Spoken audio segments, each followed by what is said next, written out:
নমস্কার বন্ধুরা, village kitchen blog চ্যানেলে সকলকে জানাই অনেক অনেক ওয়েলকাম এবং ভালোবাসা। আজকে একটা রেসিপি তোমাদের সঙ্গে শেয়ার করব। সেটা হচ্ছে বাড়িতে করেছিলাম 5 কিলো চিকেন। তো এই চিকেন কারিটা আমি কিভাবে রান্না করেছিলাম সেটা তোমাদের সঙ্গে একটু শেয়ার করি। এখানে আমাকে সাহায্য করার জন্য আমার বর চলে এসেছে। ও আমাকে আলুটা কেটে দিল এবং বিভিন্ন রকম মশলা বানাতেও কিন্তু হেল্প করছে, যেহেতু অনেকটা চিকেন রান্না করব তার জন্য। তারপরে কিন্তু আমি এখানে পেঁয়াজগুলো আগে থেকে ছুলে ধুয়ে তারপরে এগুলোকে কুচি করে নিচ্ছি। এছাড়া রসুন আদা এগুলো আগে থেকেই কুচি করে নেওয়া হয়ে গেছে। তো সমস্ত কিছু কাটাকুটি করার পরে এখানে কিন্তু বরকে বললাম একটু ম্যারিনেট করে দিতে। ও যেহেতু অনেকটা চিকেন, তো ওকে দিয়েই করাচ্ছি। তো এখানে আমি সমস্ত মশলাটা দিয়ে দিলাম। এর মধ্যে আছে হচ্ছে জিরে, ধনে, গরম মশলা, আদা, রসুন আর শুকনো লঙ্কা।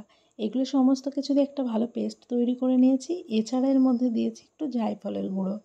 এরপরে দেখো পরিমাণ মতো লবণ, হলুদ দিয়ে দিচ্ছি। এই সমস্ত কিছু দিয়ে কিন্তু ভালো করে মাংসটাকে মাখিয়ে নিতে হবে। আর যেহেতু অনেকটা মাংস ম্যারিনেট করে নিলে এটা কিন্তু সুবিধা হয়। তো এরপরে দিয়ে দিয়েছি এর মধ্যে কুচি করে রাখা পেঁয়াজগুলো। তো পেঁয়াজগুলো দিয়ে ও ভালো করে একটু মাখিয়ে দিচ্ছে। আর ম্যারিনেট করাটা যতটা সুন্দর হবে মাংসর মধ্যে কিন্তু সমস্ত মশলাগুলো ততটা সুন্দর করে ঢুকে যাবে। এরপরে এর মধ্যে দিয়ে দিয়েছি কিন্তু কয়েকটা তেজপাতা। তেজপাতা দেওয়ার পরে আমি হাতে একটু গুঁড়ো করে নিয়ে গোটা গরম মশলা দিয়ে দিলাম।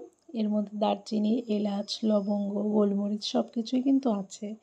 আর পেস্ট করে নেওয়ার সময় ওর মধ্যে কিন্তু আমি একটুখানি গোলমরিচের গুঁড়োও নিয়ে নিয়েছিলাম।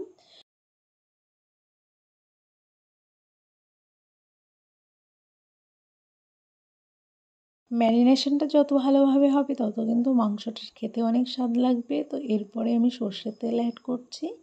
তো এখানে দেখো সমস্ত কিছুই কিন্তু ধীরে ধীরে অ্যাড করা হচ্ছে, একবারে না, একটা একটা ইনগ্রিডিয়েন্টস দিয়ে একটু একটু করে মাখিয়ে নেওয়া হচ্ছে। এরকম হিউজ পরিমাণে চিকেন এইভাবে তোমরা যদি রান্না করো তাহলে রান্নাটাও কিন্তু অনেকটা সহজভাবে হয়ে যাবে এবং তোমাদেরকে কিন্তু কোনো ঝামেলা ছাড়াই একটা টেস্টি চিকেন তোমরা তৈরি করে নিতে পারবে। এরপরে দেখো চিকেনগুলো একটু তুলে দেখাচ্ছিল যে কতটা বড় পিস আছে। এরপরে এর মধ্যে ব্যবহার করছি মিট মশলা। সানরাইসের যে মিট মশলা থাকে সেই মিট মশলাটা এর মধ্যে ব্যবহার করছি। এগুলো দিয়ে আবারও কিছুক্ষণ এটাকে মাখিয়ে আধ ঘন্টার জন্য কিন্তু সমস্ত মাংসটাকে রেখে দেওয়া হবে সুন্দর করে।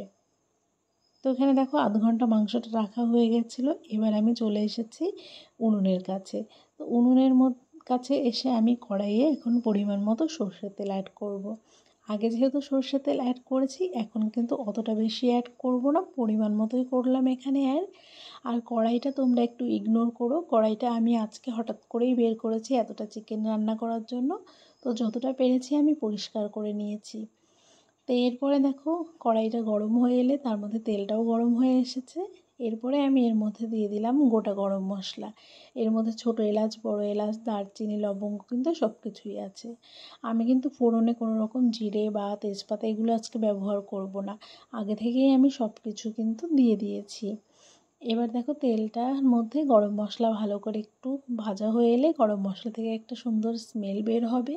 তো তারপরে আমি এর মধ্যে দিয়ে দিলাম কয়েকটা তেজপাতা। আগে থেকে কয়েকটা দিয়েছিলাম যদিও, তো এখন আর কয়েকটা দিয়ে দিলাম। এরপরে দেব ম্যারিনেট করা মাংসগুলো। তো সমস্ত চিকেন কিন্তু এখানে দিয়ে দেবো। আর বুঝতেই পারছো 5 কিলো চিকেন তো অনেকটাই চিকেন। তো এখানে কিন্তু সমস্ত চিকেনটা এখন দিয়ে দিলাম। তো এখন একটু নাড়িয়ে তেলের সঙ্গে চিকেনটাকে ভালো করে মিশিয়ে নিতে হবে। চিকেনটাকে কিন্তু ভালোভাবে কষিয়ে নিতে হবে, কেননা অনেকটা চিকেন আছে। চিকেনটা কষানো যদি ভালো করে হয় তাহলে কিন্তু রান্নাটাও অনেক বেশি টেস্টি হবে।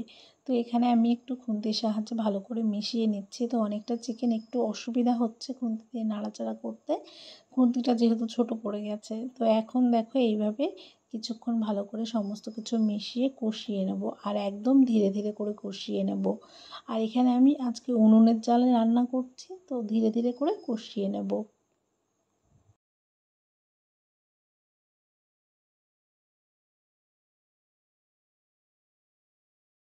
চিকেন থেকে কিন্তু জল বেরোতে আরম্ভ করে দিয়েছে, আর চিকেন থেকে কিন্তু বেশ অনেকটাই জল বের হয়। তো এখানে আরও ম্যারিনেট করার সময় একটু হাত দিয়ে রগড়ানো হয়েছে, তার জন্য একটু বেশি জল বের হবে।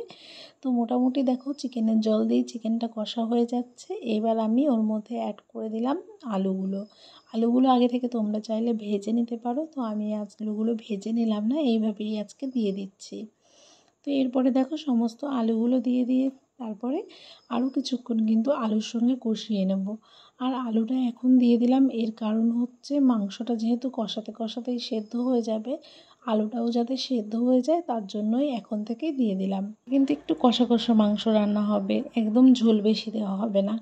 আর এই রেসিপিটা তোমাদের কেমন লাগবে সেটা কিন্তু কমেন্টের মাধ্যমে জানাতে ভুলবে না। যদি কেউ নতুন হয়ে থাকো চ্যানেলটিকে সাবস্ক্রাইব করে দেবে আর আমার পাশে থাকবে। যে সমস্ত আপুরা দিদিভাইয়েরা আমার চ্যানেলটিকে সাবস্ক্রাইব করেছো, আমাকে ভালোবাসছো, কমেন্ট করছো, সকলকে অনেক অনেক ধন্যবাদ এবং অনেক ভালোবাসা। এরপরে দেখো মাংসটা কিন্তু কষিয়ে নিচ্ছি ভালো করে, আর অনেকটা জল বেরিয়েছে, সেই জলেই কিন্তু কষানো হয়ে গেছে মাংসটা। এবার এর মধ্যে সামান্য ঝোল দিয়েছি, যেহেতু মাংসটা কষা রান্না করছি। তো এরপরে আমি দিয়ে দিলাম এর মধ্যে সানরাইসের শাহি গরম মশলাটা। তো সেটা দিয়ে আরও কিছুক্ষণ রান্না করে নিলাম। তো একদম তৈরি হয়ে গেছে আজকের এই লাল লাল ঝাল ঝাল চিকেন কষা, যেটা কিনা খেতে অত্যন্ত সুস্বাদু হয়েছিল। তোমরা কিন্তু এরকম সাধারণভাবে এতটা পরিমাণে চিকেন রান্না করে নিতে পারবে। আজকের মতো রেসিপিটা এখানেই শেষ করছি, ফিরে আসবো নেক্সট রেসিপি নিয়ে।